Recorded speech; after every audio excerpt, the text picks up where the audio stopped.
So this is how to return a transaction.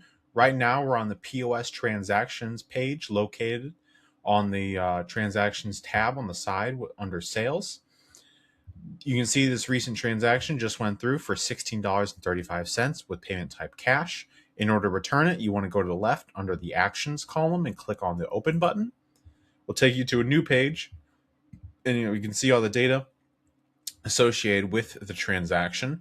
And in order to return it, you can go up to the top left where you have a cash return and a credit return. We're going to do a cash return for this one because it was a cash transaction. For credit, it would act the same way. It would just require a credit card terminal. Now, you can see there's a little in this blue text box here, there's a little bit of a walkthrough that'll explain the quantities and the full refund and or a parcel transaction. But for simplicity's sake, we'll do a full refund, which you can click this little checkbox down here, which will return every single item within the transaction.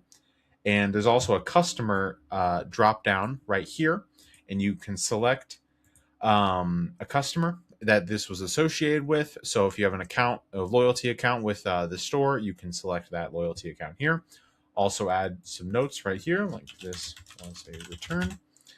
And then after you're done looking at all the things, you can hit the complete return button, which will send it to your terminal if it was a credit card transaction, and also give you all the information associated with it.